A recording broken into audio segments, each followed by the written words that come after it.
Graças e paz, irmãos. Vamos abrir a palavra do nosso Deus lá em 2 Timóteo, capítulo 3. Hoje nós estamos dando início a uma série de sermões baseados nas 5 solas. As solas, para quem não sabe, são os postulados da reforma, são os pilares da reforma protestante. Nós vamos buscar seguir a sequência de Cambridge: sola Escritura, iremos falar hoje; solos Christus no próximo domingo; depois sola gratia, somente a graça de Deus; depois somente a fé; e por último, somente a Deus glória. Então hoje nós iremos abordar este assunto inicial, que é somente a Escritura. Então vamos abrir lá em 2 Timóteo, capítulo 3, versículo 16 ao versículo 17.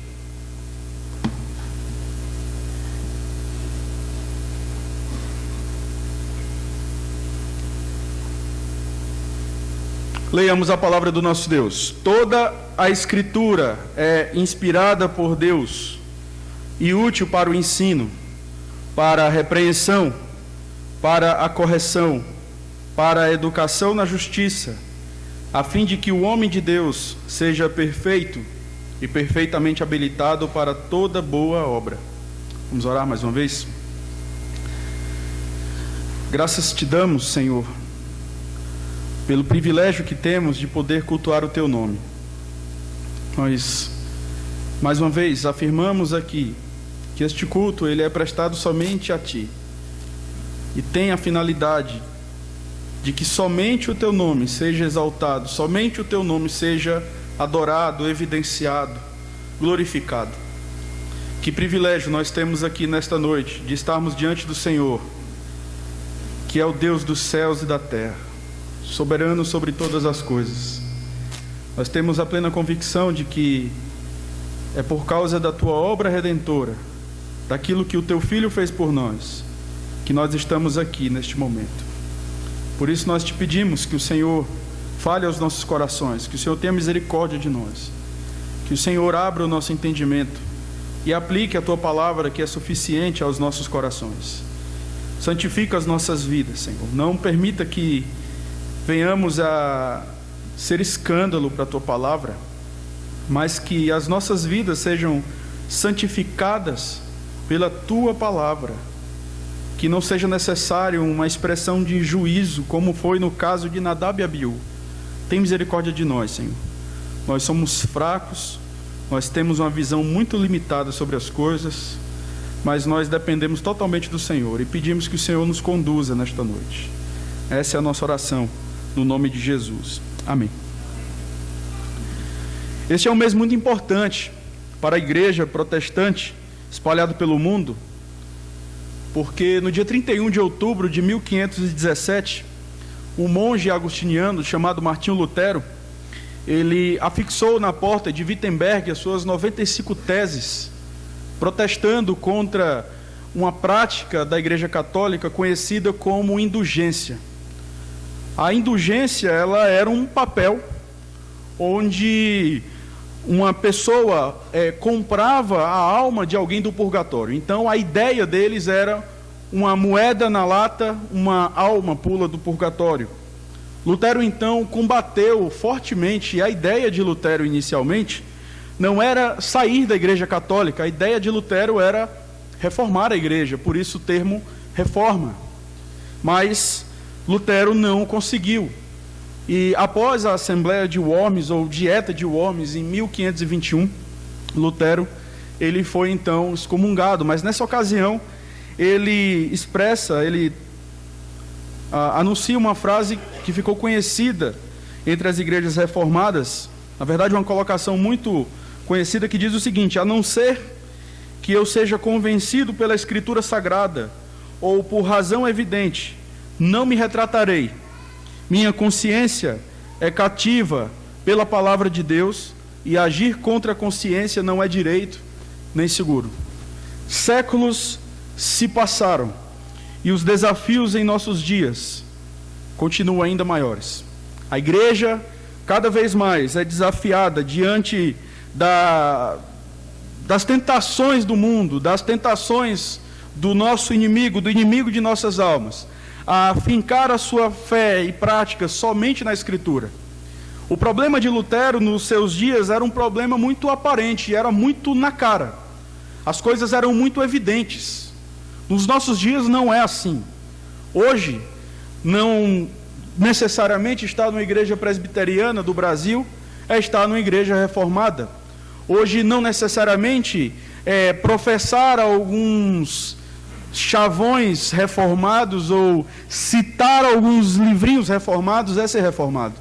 O desafio hoje é muito maior e nós nos deparamos com este grande desafio hoje de, como igreja reformada, olharmos para trás, aprendermos com aquilo que os nossos pais lutaram, ou seja, os reformadores, os puritanos, e buscarmos viver de acordo com a vontade de Deus hoje. A reforma continua. A nossa igreja, ela não é uma igreja reformada, infelizmente. A nossa igreja, ela está ainda num processo de reforma. E precisamos cada vez mais, não só a liderança desta igreja, mas todos os membros, assumirmos essa responsabilidade com o princípio do sola scriptura, ou seja, somente a Escritura. Ela é suficiente para nos orientar, ela é suficiente para direcionar a igreja, naquilo que a igreja precisa crer, naquilo que a igreja precisa praticar. James Boyce, em seu livro O Evangelho da Graça, ele diz que inerrância não é o assunto mais crítico que defronta a igreja hoje. O mais sério assunto, creio eu, é a suficiência da Bíblia. Nós acreditamos que Deus nos deu o que necessitamos neste livro? Ou supomos que temos de complementar a Bíblia com coisas humanas? Precisamos de técnicas sociológicas para fazer evangelismo, psicologia e psiquiatria populares para crescimento cristão, sinais extrabíblicos ou milagres para direção ou ferramentas políticas para alcançar progresso e reforma social? Esse é o grande problema da igreja hoje. A igreja não tem dificuldade em admitir que a Bíblia é autoridade. Quem é louco de levantar no meio da igreja e dizer, não, a Bíblia não tem autoridade? Eu não conheço, é raro você encontrar um liberal no meio da igreja que fale isso. As pessoas, elas defendem que a Bíblia de fato é inerrante, ou seja, não há qualquer contradição na Bíblia. As pessoas defendem que de fato a Bíblia, ela de fato é autoridade, mas as pessoas têm uma certa dificuldade em admitir que a Bíblia é suficiente. Esse é o grande problema que nós enfrentamos hoje. Será que a Bíblia é suficiente para dizer para a igreja como deve ser o culto? Será que a Bíblia é suficiente para dizer para a igreja como deve ser as nossas práticas, como deve ser o nosso aconselhamento, como deve ser o nosso evangelismo? Essa é a grande questão que nós nos deparamos hoje. O grande problema nosso como igreja histórica é que nós tendemos hoje a abraçar os extremos. Ou a igreja vai para o viés do tradicionalismo, onde o que importa é aquilo que dá certo, o que importa é aquilo que sempre aconteceu. Você já ouviu isso? Não, pastor, é porque aqui há 40 anos é assim que funcionam as coisas. E quando isso não tem nada a ver com as Escrituras, isso é tradicionalismo. É uma verdade que é baseada num achismo, numa preferência pessoal. Não tem qualquer amparo bíblico. Do outro lado, nós temos o pentecostalismo, onde as pessoas muitas vezes estão abraçando aquilo que é sensorial, estão abraçando aquilo que é subjetivo, ou seja, a verdade revelada de Deus não importa. O que importa é aquilo que Deus me revelou. O que é interessante é que o tradicionalista e o pentecostal são dois lados da mesma moeda. E às vezes o tradicionalista ele está dentro da igreja presbiteriana e acha que porque ele não grita, porque ele não sai rolando no chão, ele é melhor. Sendo que o seu pressuposto é o mesmo. Ele baseia também as suas convicções no achismo, naquilo que sempre, segundo ele, aconteceu. É muito claro isso em relação, por exemplo, ao culto em nossos dias. Muitos têm se utilizado da preferência, como já falei, do passado, ou seja, aquilo que sempre ocorreu, ou do pragmatismo. E aí tem aquele cantor que não é cristão, mas ele diz o seguinte: só quero saber do que pode dar certo. E parece que essa é a linguagem de muitos da igreja. Só quero saber do que pode dar certo, não tenho tempo a perder. Só quero saber daquilo que dá certo, daquilo que está fazendo com que a igreja esteja unida, que está fazendo com que as coisas aconteçam. Não importa se isso é certo, o importante é se dá certo. E o grande problema hoje de nós levantarmos essa bandeira do Sola Escritura é que ela confronta a todos nós. Todos nós. Levantar a bandeira da suficiência da palavra de Deus no culto, na igreja, em todas as esferas, é estar aberto para dizer o seguinte: olha, aquilo que eu aprendi desde criança, pode ser que eu esteja enganado. E pode ser que eu tenha que mudar as minhas convicções. E pode ser até que eu tenha que abrir mão de alguns trabalhos que eu faço na igreja. Será que nós temos essa disposição de alma, de coração, de estarmos dispostos a repensarmos algumas coisas, de estarmos dispostos a refletir? Sim, porque Deus é soberano e Ele é Senhor sobre a igreja. Se Deus de fato governa a igreja, e Ele governa a igreja, e se eu professo que a Ele tem que ser toda a glória, toda a honra, todo o louvor, quem dita as regras da igreja é a palavra, é aquilo que Deus diz, e não aquilo que eu acho. Existem muitas coisas que eu gosto, mas muitas dessas coisas que eu gosto eu não posso trazer para o culto, porque o culto não é para mim, o culto é para Deus. E como é difícil nós admitirmos isso hoje. A suficiência da Escritura é muito mais do que nós termos um discurso bonito ou aparentemente teologicamente correto, porque nós encontramos hoje muitos papagaios, muitas repetições de ideias sem reflexão, porque a prática mostra o contrário. É muito mais do que simplesmente assumirmos um termo e um discurso, é de fato termos uma disposição de coração para dizer: Senhor, aquilo que a Tua palavra disser, nós vamos mudar, e aquilo que a Tua palavra continuar dizendo e continua, nós vamos mudar. Não pense que quem está falando aqui para vocês é alguém que é 100% reformado, porque 100% reformado seremos só na glória. Quando o Senhor voltar, nos glorificar, aí seremos impecáveis. Até lá, todos nós estamos se reformando. Alguns num processo mais adiantado pelo fato de se submeterem mais à palavra de Deus, outros num processo mais demorado, às vezes por uma dificuldade intelectual de entender algumas coisas, o que é compreensível, mas às vezes por uma rebeldia do coração. E, irmãos, levantar hoje essa bandeira é assumir uma grande responsabilidade e, de repente, até mesmo o desgosto de muitos. Então é importante que nós entendamos que o grande desafio da igreja hoje não é inerrância, não é autoridade, mas é suficiência. Esse é o nosso grande desafio. James Boyce, ele continua, ele diz o seguinte: é possível acreditar que a Bíblia é a inerrante palavra de Deus, a única regra infalível de fé e prática, e ainda negá-la e efetivamente repudiá-la, apenas porque pensamos que ela não é suficiente para as tarefas de hoje e que outras coisas precisam ser utilizadas para realizar o que é necessário. Isto é exatamente o que muitos evangélicos e igrejas evangélicas estão fazendo. Será que já nos perguntamos: o que eu faço é bíblico? O que eu gosto é bíblico? O que eu tenho feito há tanto tempo é autorizado pelo Senhor? Essa é a grande questão que nós precisamos pensar hoje, todos nós. Essa é uma responsabilidade nossa, e não uma responsabilidade meramente do pastor ou do conselho ou dos diáconos. Sempre que a igreja abandonou as Escrituras, sempre que o povo de Deus negou a palavra do Senhor, sempre o povo entrou em decadência. E você vai encontrar uma questão muito interessante, por exemplo, lá em 2 Reis. Peço que os irmãos abram lá em 2 Reis, capítulo 23, onde nós vemos a reforma efetuada pelo rei Josias.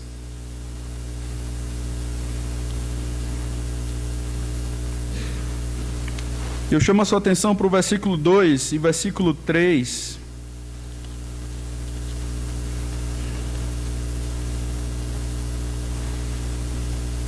Depois eu chamo a sua atenção para o verso 24. Mas olha o que é que diz aí o versículo 2 e 3 de 2 Reis, capítulo 23. O rei subiu à casa do Senhor, e com ele todos os homens de Judá, todos os moradores de Jerusalém, os sacerdotes, os profetas, e todo o povo, desde o menor até o maior, e leu diante deles todas as palavras do livro da aliança, que fora encontrado na casa do Senhor.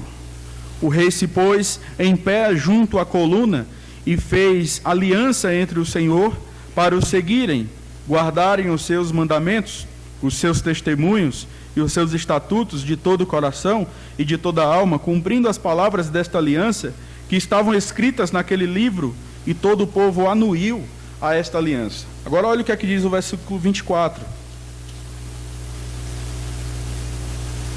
Aboliu também Josias os médiuns, os feiticeiros, os ídolos do lar, os ídolos e todas as abominações que se viam na terra de Judá e em Jerusalém, para cumprir as palavras da lei que estavam escritas no livro, que o sacerdote Ilquias achara na casa do Senhor. Parece que essa é a situação da igreja contemporânea. O livro sagrado encontra-se perdido na casa do Senhor. E porque o livro encontrava-se perdido, o povo estava em decadência moral, econômica, política. O povo estava distante do Senhor porque havia negligenciado a palavra de Deus. Sempre que houve um movimento de reavivamento na história da igreja, esse movimento não foi desassociado da pregação da palavra. Sempre que a pregação da palavra foi colocada como central na vida de uma igreja, as coisas começaram a mudar. E quando a pregação fiel da palavra, ela começa, algumas pessoas irão anuir, outras pessoas irão correr, outras pessoas irão se rebelar. E é importante que todos nós, como povo de Deus, nós estejamos comprometidos com essa lei. Que não seja um compromisso só do púlpito, mas que seja um compromisso de cada um que está sentado aí. Mas para que a gente tenha esse compromisso, nós precisamos assumir um compromisso muito básico, que é o de simplesmente lermos a Bíblia todos os dias, orarmos e meditarmos na lei do Senhor. Eu quero chamar a sua atenção agora para o contexto onde Paulo orienta Timóteo a respeito dessa grande verdade de que toda a Escritura ela é inspirada por Deus e ela é útil para o ensino, para a repreensão, para a correção, para a educação na justiça, a fim de que o homem de Deus seja perfeito e perfeitamente habilitado para toda boa obra. Paulo estava advertindo esse jovem pastor chamado Timóteo contra os terríveis tempos, o terrível tempo que viria, os últimos dias. Pelo que eu chamo a sua atenção para o capítulo, do versículo 1 do capítulo 3 até o versículo 4, Paulo ele vai trazer uma radiografia de como aconteceria nos últimos dias. E o que é importante que você entenda é que esses últimos dias que Paulo está falando, ele compreende um espaço de tempo que vai da primeira vinda de Cristo até a sua segunda vinda, ou seja, nós estamos vivendo os últimos dias, e esse texto tem tudo a ver conosco. Olha o que é que diz aí, do versículo 1 ao versículo 4 do capítulo 3, sabe porém isto, nos últimos dias sobrevirão tempos difíceis, pois os homens serão egoístas, avarentos, jactanciosos, arrogantes, blasfemadores, desobedientes aos pais, ingratos, irreverentes, desafeiçoados, implacáveis, caluniadores, sem domínio de si, cruéis, inimigos do bem, traidores, atrevidos, enfatuados, mais amigos dos prazeres que amigos de Deus. Olhar para esse relato e simplesmente entender que de fato existem ímpios que são assim, é algo tranquilo para nós. O que assusta nessa narrativa de Paulo é exatamente o que diz o versículo 5. Olha o que é que diz o verso 5. Tendo forma de piedade, negando-lhe, entretanto, o poder, foge também destes. Quando Paulo ele usa essa expressão, quando ele diz tendo forma de piedade, Paulo não está falando para uma classe de pagãos. Paulo está falando para pessoas que estavam dentro da igreja, das quais os adjetivos aqui são direcionados.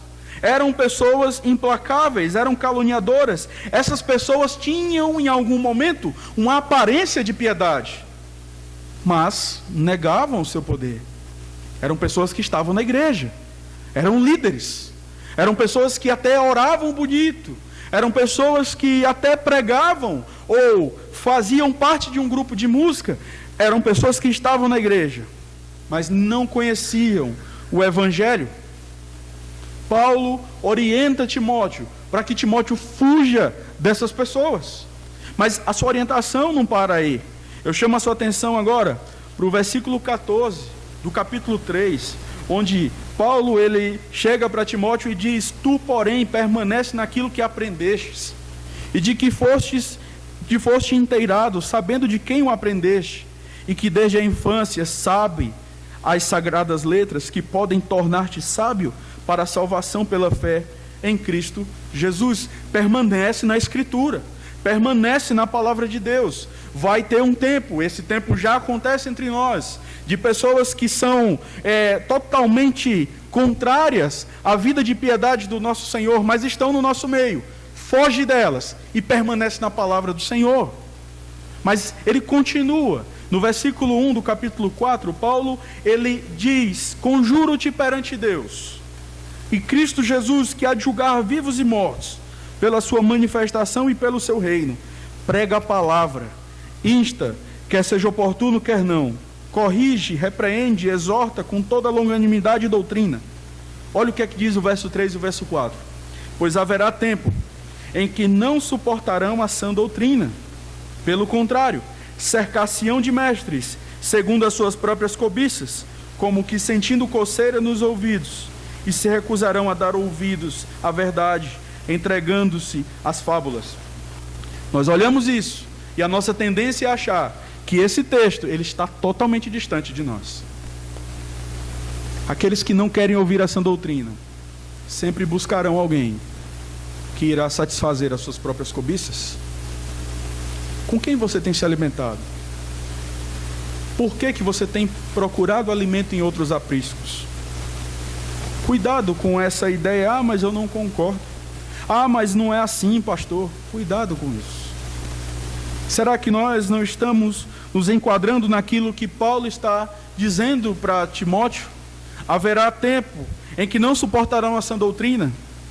Pelo contrário, vão se cercar de mestres e vão procurar profetas, pastores que atendam às suas expectativas. E esse é o grande problema de muitas pessoas. Muitas pessoas não chegam até você para tirar uma dúvida. Muitas pessoas chegam até você com uma ideia fixa e querem fazer com que você engula aquela ideia. Quem conduz a igreja de Cristo é a sua palavra soberana.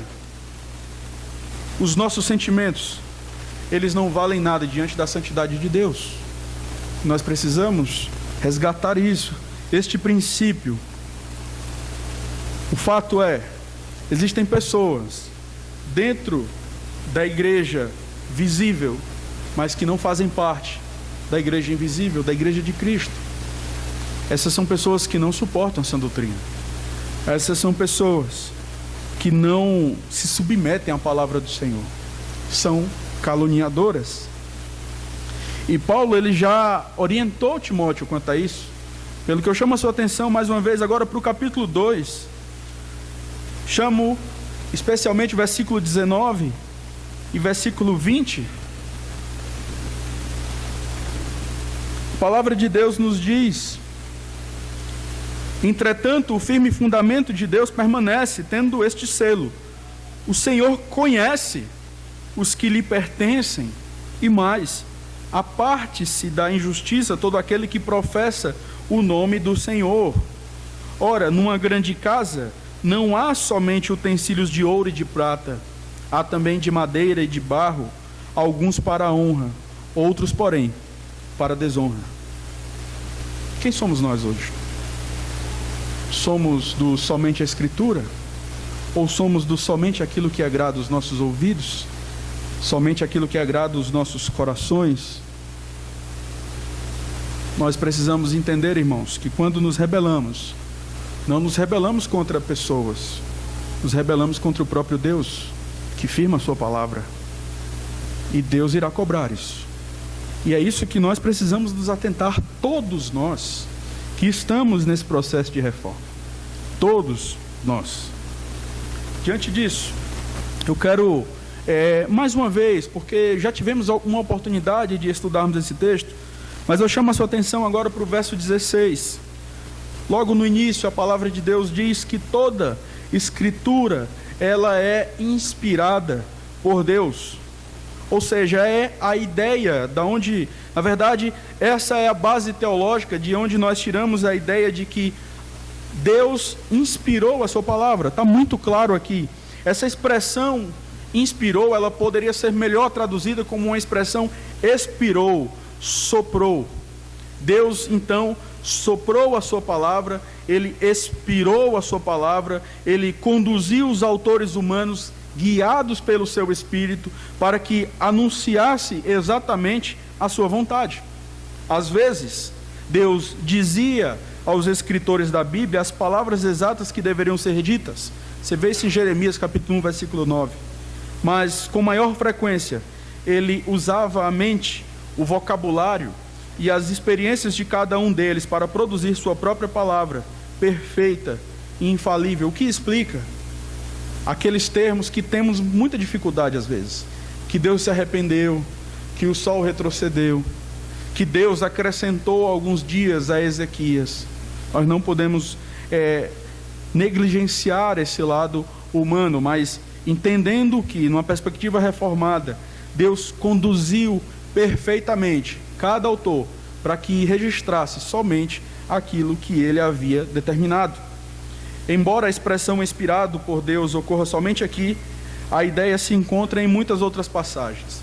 Eu quero ler algumas passagens com os irmãos.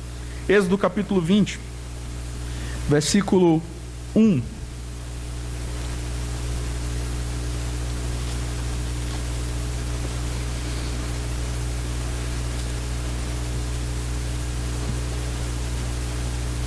Então falou Deus todas estas palavras.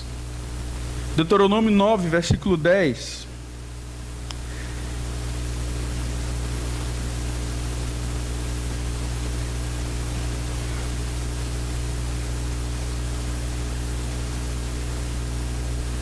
Deu-me o Senhor as 2 tábuas de pedra escritas com o dedo de Deus. E aí você tem 2 Pedro capítulo 1, do verso 20 ao verso 21, que diz de uma maneira muito clara, 2 Pedro 1, do 20 ao 21, antes de mais nada, saibam que nenhuma profecia da Escritura provém de interpretação pessoal, pois jamais a profecia teve origem na vontade humana, mas homens falaram da parte de Deus, impelidos pelo Espírito Santo.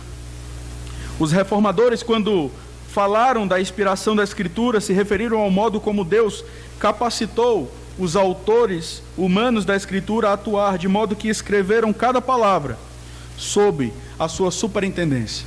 E é exatamente deste trecho do versículo que decorre tudo aquilo que nós iremos ver. A Escritura, a palavra de Deus, ela é útil, ela é suficiente, porque ela é inspirada por Deus. A palavra de Deus é autoritativa sobre a igreja, ou seja, ela é quem dita como as coisas devem acontecer, porque ela vem do próprio Deus. Ela não vem de elucubrações humanas, ela não vem de ideias humanas, ela vem do próprio Deus. E ela revela tão somente o seu caráter santo. O que deve conduzir a igreja, muito mais do que alguns manuais que nós encontramos por aí, é a palavra de Deus. A palavra do Senhor está acima da igreja. Esse é o grande diferencial dos protestantes, dos católicos romanos. Os católicos romanos, eles acreditam que a Bíblia é autoritativa, como muitos acreditam hoje. O grande diferencial é que nós entendemos que a Bíblia está sobre a igreja, enquanto eles acreditam que a Bíblia está sob a igreja. E parece que alguns não entenderam isso. e estão dentro da igreja presbiteriana valorizando mais tradicionalismos, questões que sempre aconteceram, do que a palavra de Deus. Quem dita as regras é a Bíblia. Por quê? Porque ela é inspirada por Deus. Ela expressa o pensamento, o caráter do nosso Deus. Deus não virá aqui em carne dizer para nós: olha, faça isso. A sua presença está, a sua autenticidade em relação àquilo que Ele pensa está, quando nós abrimos a sua palavra e simplesmente buscamos entender: Senhor, o que é que o Senhor quer mudar nas nossas vidas? O que é que o Senhor quer mudar na igreja? Será que a forma como nós estamos conduzindo as coisas estão corretas?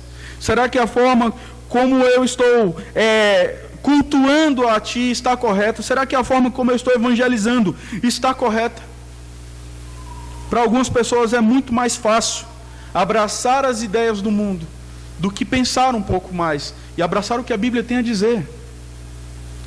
Mas foi assim que Deus determinou. Deus nos deu um intelecto, não foi à toa. Deus nos deu porque Ele se comunica conosco. E a nossa adoração aqui, ela tem que ser em resposta a esse Deus que se revela na sua palavra. Toda escritura é inspirada por Deus. E por que ela é inspirada por Deus? Porque ela vem do próprio Deus. Em primeiro lugar, ela é útil para o ensino. Olha o que é que diz aí, ainda no verso 16. Toda escritura é inspirada por Deus e útil para o ensino, ou seja, aquilo que já venho falando, a palavra de Deus nos ensina sobre os seus atributos. A palavra de Deus, ela é útil para mostrar para nós quem é o Senhor. Há uma distância entre nós e o nosso Deus que é limitada quando nós abrimos a sua palavra. Por quê? Porque a palavra de Deus é a sua revelação autorizada, suficiente, sobre quem é Ele. Queremos aprender? Queremos progredir? Queremos entender um pouco mais sobre esse Deus? Precisamos abrir a sua palavra, porque ela é autoridade, ela é útil para o ensino. Ou seja, aqui quando ele fala de ensino, ele está falando de doutrina. E quantas vezes nós temos negligenciado o estudo doutrinário? Quantas vezes nós temos negligenciado por motivos bobos? Se nós não estamos dispostos a aprender, se nós não estamos dispostos a nos dedicar ao estudo da palavra de Deus, a nossa fé será fraca, as nossas práticas serão equivocadas. Não há prática correta à parte da Escritura. Não há um vivenciar do Espírito Santo à parte da lei de Deus. Não há.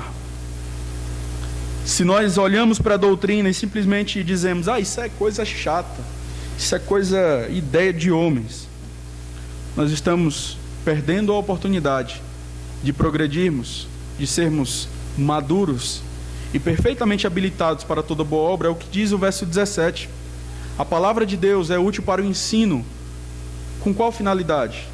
Para que você seja maduro, para que você seja capacitado para o trabalho que você faz. Se você negligencia o ensino, você está negligenciando a sua maturidade, o seu progresso na maturidade. Não há maturidade sem conhecimento da palavra de Deus. A maturidade, ela não vem com o tempo, irmãos. Em nome de Jesus, vamos acabar com essa ideia boba de que maturidade vem com os anos de igreja que eu tenho. Maturidade não vem com os anos de igreja que eu tenho. Maturidade vem com a observância da palavra de Deus. Salmo 119, versículo 100. Sou mais prudente do que os idosos, porque observo os teus preceitos. A velhice, ela é uma bênção quando ela é vivenciada diante do entendimento de que Deus continua me ensinando. E só vamos parar de aprender no dia que o Senhor voltar. Daí, é importante nós ouvirmos os idosos, desde que eles expressem a sabedoria de Deus. É importante ouvirmos os jovens, desde que eles expressem a sabedoria de Deus. Negligencie o ensino, e você vai ser tolo. Negligencie o estudo da palavra, e não adianta o quão você diz que é reformado ou comprometido. Toda a Escritura é útil para o ensino, com o fim de que você seja maduro. e habilitado para o seu trabalho? Será que nós não precisamos aprender mais? Será que você já se fez essa pergunta? Será que eu não preciso aprender mais um pouquinho sobre o que significa o pastoreio? Será que eu não preciso aprender mais um pouquinho sobre o que significa ser um presidente de uma sociedade, ou um secretário, ou seja lá o que Deus tem colocado nas minhas mãos? Será que eu não preciso aprender mais um pouquinho? Quando nós estamos, e eu creio que essa é uma característica daqueles líderes que buscam de fato a Deus, assumindo um trabalho de liderança, você ouve muitas vozes. Mas será que essas vozes refletem a sabedoria de Deus? A Escritura é útil para o ensino. Se você quer aprender mais da palavra do Senhor, você tem que ir para ela, não tem jeito. Ninguém vai dizer que não quer. Mas será que as nossas práticas refletem isso? Em primeiro lugar, nós aprendemos que a Escritura ela é inspirada por Deus e ela é útil para o ensino, mas ela é útil também para a repreensão. É o que diz ainda o verso 16. No Salmo 39, versículo 11, a palavra de Deus nos diz, Salmo 39, 11, Tu repreendes e disciplinas o homem por causa do seu pecado, como traça, destróis o que ele mais valoriza. De fato, o homem não passa de um sopro.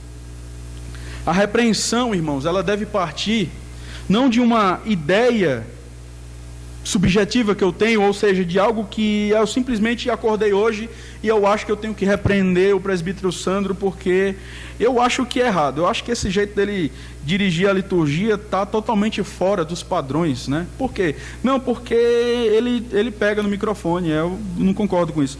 E aí, essas coisas muitas vezes são motivos de repreensões. Você deve repreender alguém embasado tão somente na palavra de Deus.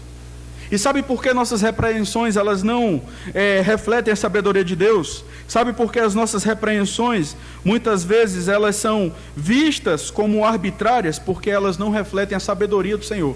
Elas não refletem a palavra de Deus. Elas são baseadas nas preferências. Ah, eu vou chamar a atenção do irmão. Por quê? Não, porque eu acho que eu devo chamar. Mas por quê? O que foi que ele fez? Não sei. É porque eu não fui com a cara dele. Simples. A palavra de Deus é que deve ser a base para que haja essa repreensão. A ideia da palavra repreensão, ela traz essa ideia de verificação, ou seja, algo que é provado ou testado. Quando eu vou repreender alguém, eu trago a lei do Senhor e comparo essa pessoa à lei de Deus. Quando eu repreendo alguém, eu coloco a palavra de Deus como um espelho diante da pessoa. E é diante desse espelho que ela é repreendida.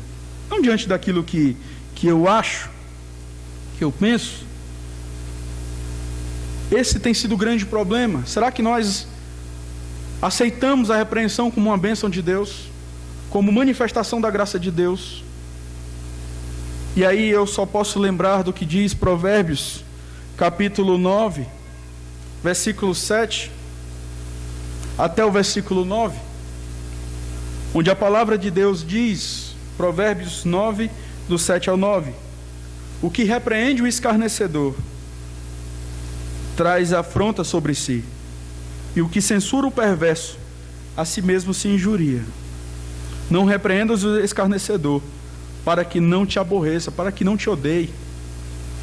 Repreende o sábio, e ele te amará. Dá instrução ao sábio, e ele se fará mais sábio ainda. Ensina ao justo, e ele crescerá em prudência. Repreenda o perverso, e você vai ganhar um inimigo. Mas o ponto é, a Escritura continua sendo a base pela qual eu irei, ou quem quer que seja, irá repreender quem precisar. Mas esse é o grande problema que nós temos encontrado em nossos dias.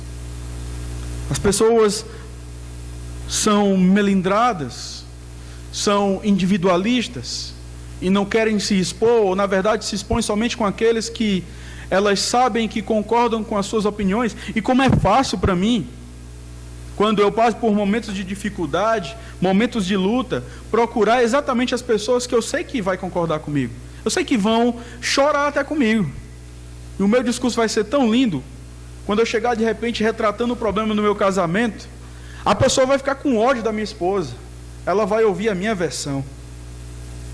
E é assim que nós somos. Muitas vezes nós procuramos aqueles que concordam conosco. Sabemos na igreja quem são as pessoas que nos confrontam, mas não procuramos porque não gostamos da verdade. E não gostamos da verdade porque não gostamos de Deus.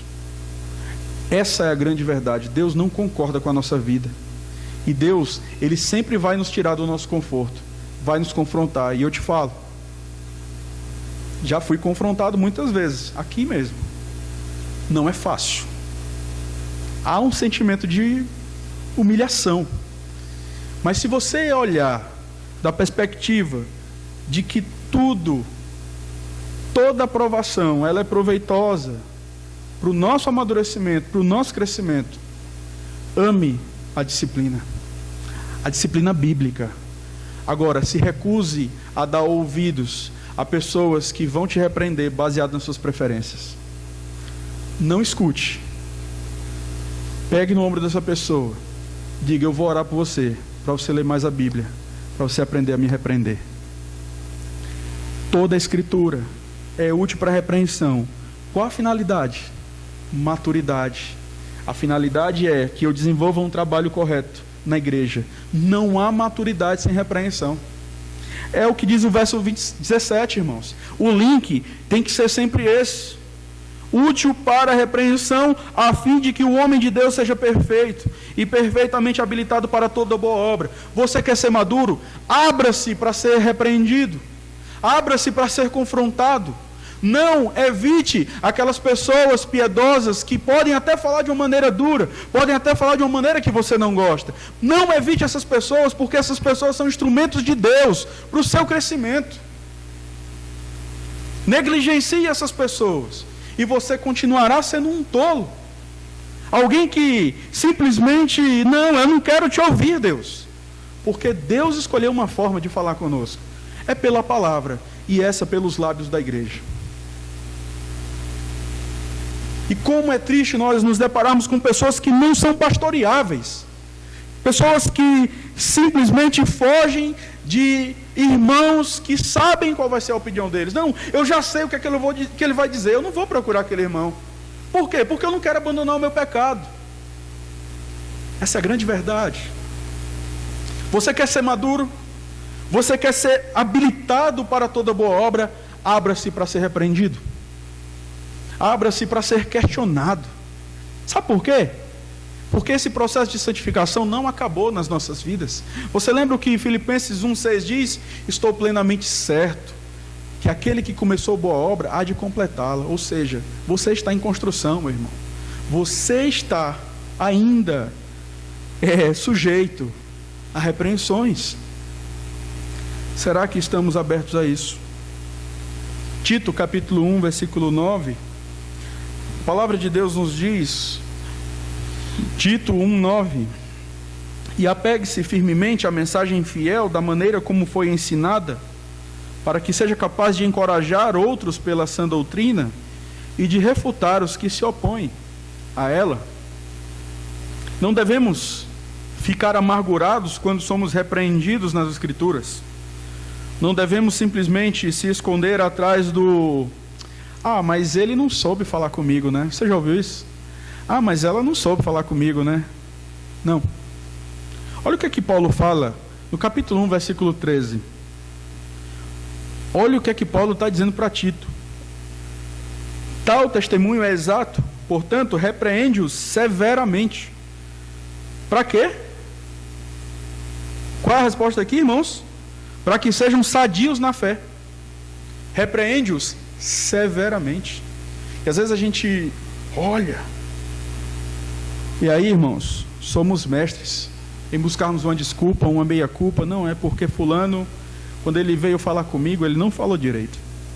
Meu querido, se você teme a Deus, ouça o que a pessoa tem a dizer. E se de repente ela falou de uma forma arrogante, se ela falou de uma forma que não foi lícita, porque sim, há momentos que nós precisamos corrigir com espírito de brandura. O que é que você faz? Você aceita. Quem diz isso aqui não sou eu, foi o próprio John Crotts que falou isso aqui para os irmãos há um tempo atrás. Procura o irmão depois. E não caia no engano de Satanás de, não, é porque eu não estou me sentindo bem, pastor, eu estou me preparando.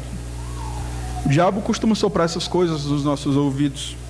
Procura o irmão e se reconcilie com ele. Mas essa é a grande dificuldade do nosso tempo. As pessoas se acham perfeitas e de repente irrepreensíveis. O pecado hoje não é mais confrontado, porque há uma justificativa para tudo. John MacArthur, em seu livro Nossa Suficiência em Cristo, ele diz que o pecado recebe o nome de doença, de forma que as pessoas acham que precisam de terapia e não de arrependimento. O pecado habitual recebe o nome de vício, ou de comportamento compulsivo, e muitos presumem que a solução está no cuidado médico e não na correção moral. Ah, é porque isso aí, fulano já está doente, pastor, ele precisa. Não, irmãos. Precisa ser repreendido nas Escrituras. Será que nós estamos preocupados mais com o nosso conforto do que com a glória de Deus? Deus, Ele tem um plano para nós. E o plano dele não é o nosso conforto em primeiro lugar. O plano dele é nos fazer parecidos com seu Filho. E às vezes Deus nos leva para algumas masmorras. Deus nos leva para algumas prisões, algumas privações, para que a gente se pareça mais com Cristo. Ele fez isso na história. Ele continua fazendo isso hoje. Por quê? Deus não está preocupado em primeiro lugar com o nosso conforto, mas com o nosso caráter. E para isso, a gente precisa se abrir também, para ser repreendido. A Escritura, ela é útil para a repreensão. A Escritura, ela é útil para mostrar os nossos pecados. Hebreus capítulo 4, versículo 12 ao versículo 13. Nós temos aí na palavra de Deus. Hebreus 4, do 12 ao 13. Porque a palavra de Deus é viva e eficaz e mais cortante do que qualquer espada de dois gumes, e penetra até ao ponto de dividir alma e espírito, juntas e medulas, e é apta para discernir os pensamentos e propósitos do coração. E não há criatura que não se manifeste na sua presença. Pelo contrário, todas as coisas estão descobertas e patentes aos olhos daquele a quem temos de prestar contas. Quer repreender alguém biblicamente? Apresente a Escritura para ela. Mas a palavra de Deus, ela não é útil somente para repreender. Por quê? Porque de repente a gente se depara com situações onde parece que há um prazer excessivo em algumas pessoas de simplesmente sair repreendendo um ou outro. A Escritura, ela não foi colocada nas nossas mãos apenas para nós tirarmos do chão das pessoas. Eu creio que a repreensão, ela traz um pouco disso. Quando somos repreendidos, parece que o chão ele some dos nossos pés. A Escritura, ela não tem só essa finalidade. A Escritura, ela tem a finalidade também de corrigir. É isso que a palavra de Deus diz. Ainda no verso 16, ela é útil também para a correção. Não só apontar o erro, não só dizer o que está errado, mas também apontar o caminho de restauração. A Escritura não só aponta o caminho errado, mas nos mostra o caminho de volta a uma vida piedosa. Não devemos ser somente aqueles que repreendem pela repreensão, mas devemos ser aqueles que apontam o caminho. Olha, você está errado pelo que você fez. Você deve pensar, você deve crer e você deve fazer isso. Será que a gente ouve isso quando a gente é repreendido? Às vezes é só o que a gente precisa fazer, né? Às vezes é só o que a gente está fazendo de errado, mas não o que a gente precisa fazer. E às vezes não um apoio. Vamos juntos, vamos fazer isso. No Salmo 119, versículo 9 ao versículo 11, a palavra de Deus nos diz: de que maneira poderá o jovem guardar puro o seu caminho? Observando-o segundo a tua palavra.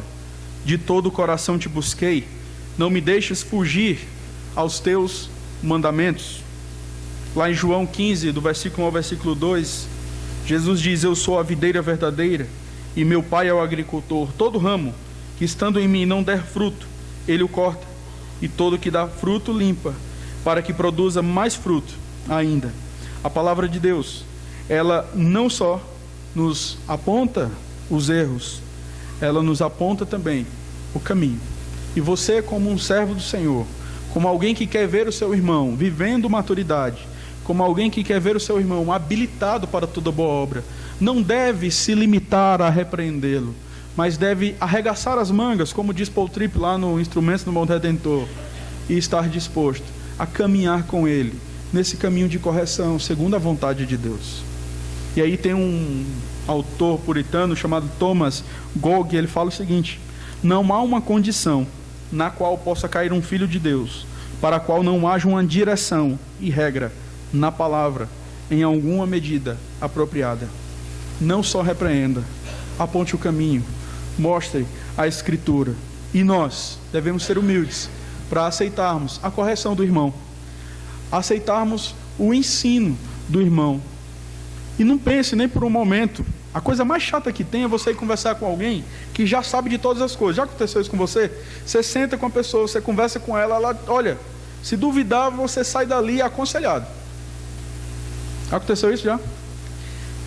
Você sai visitado naquele momento. Você sai assim, edificado, palestrado, né?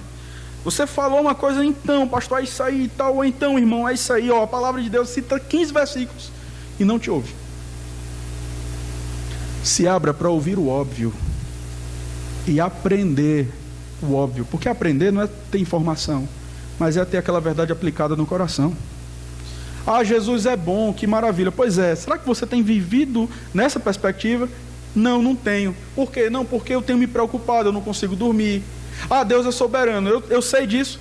Eu sei, mas eu não consigo dormir, eu vivo ansioso, minha pressão vive subindo. Pois é, então você precisa ouvir que Deus é soberano. E você precisa aprender isso. É humilhante? É. Mas você precisa se abrir para isso, meu querido. Humildade, a gente precisa disso. E aí, o texto continua: a Escritura, a palavra de Deus, ela é útil também para a educação na justiça, com o fim de que o homem seja maduro e perfeitamente habilitado para toda boa obra. A Escritura, o que Paulo vai dizer aqui é o óbvio para nós. A Escritura, ela é aquela que diz para nós o que é pecado e o que não é pecado. É a educação na justiça. Aquilo que é verdadeiramente justo deve ser tão somente limitado pela Escritura. Não é isso que diz 1 João 5, se eu não me engano, o que é pecado? Ou João 3. Pecado é tudo aquilo que não está de conformidade com a lei do Senhor. 1 João capítulo 3, versículo 4. Todo aquele que pratica o pecado também transgride a lei, porque o pecado é a transgressão da lei. Se eu quero ser educado na justiça, ou seja, ser educado no sentido de que agora eu vou viver de maneira justa diante do Senhor, dentro das minhas possibilidades, eu devo aprender a lei de Deus. É um pouco parecido com o ensino. Eu devo me submeter ao ensino do Senhor, mas eu devo me portar como alguém que está em treinamento. Essa é a ideia de Paulo. Quando ele chega para Timóteo, que já era um pastor, mesmo sendo um pastor novo, mas ele diz para aquele homem: olha, a Escritura, Timóteo, ela é útil para o seu treinamento, para que você aprenda a ser um crente justo, um crente maduro. Será que a gente tem essa humildade de entender que nós precisamos aprender, de entender que nós devemos nos portar como crianças recém-nascidas, conforme nós vemos lá 1 Pedro, capítulo 2, do versículo 1 ao versículo 2, quando Pedro diz: livrem-se, pois, de toda maldade, de todo engano, hipocrisia, inveja e toda espécie de maledicência, como crianças recém-nascidas, desejem de coração o leite espiritual puro, para que por meio dele cresçam para a salvação. Quem não se abre para ser treinado, quem não se abre para ser pastoreado, quem não se abre para ser ajudado, está negligenciando a maturidade, está negligenciando o seu trabalho.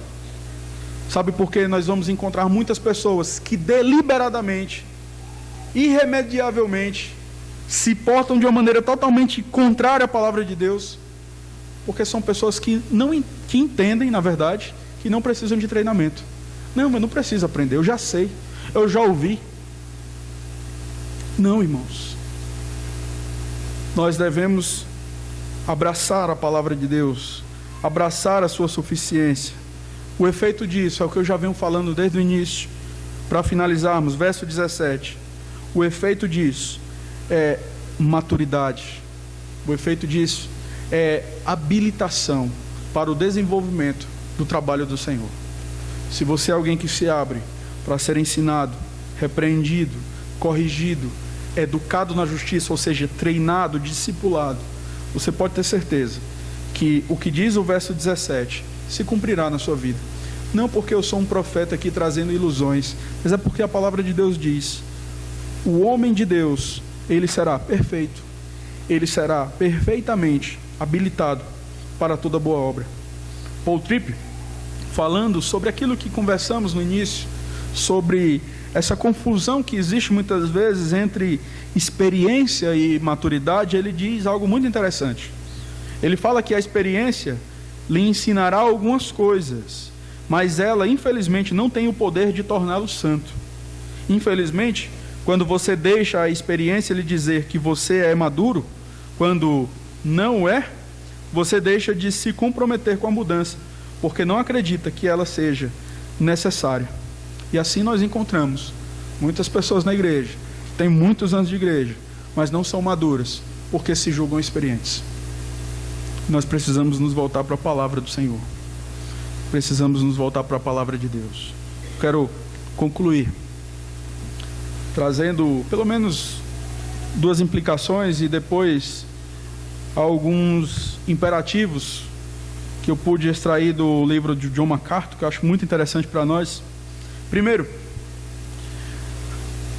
a doutrina da suficiência da Escritura, ela nos encoraja a buscarmos respostas na própria Escritura. Ela é lâmpada para os nossos pés, ela é luz para o nosso caminho. E segundo, ela nos encoraja para nos satisfazermos somente nela. Ela é suficiente para nós.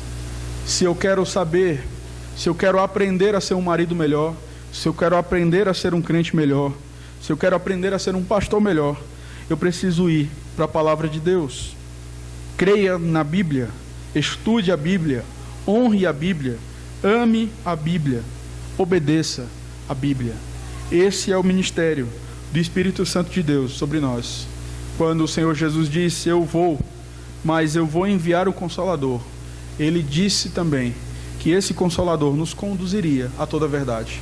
Hoje, a igreja precisa se voltar para a centralidade da Escritura. Não estamos aqui, como igreja do Senhor, para darmos ouvidos ao tradicionalismo, para darmos ouvido àquilo que é confortável para um grupo de pessoas, ou para alguns irmãos, ou para um irmão específico. Nós estamos aqui para darmos ouvidos para a palavra de Deus. É ela quem governa. Calvino, ele costumava dizer que a Escritura é o cetro de onde Deus anuncia a sua vontade, de onde Deus governa o seu povo.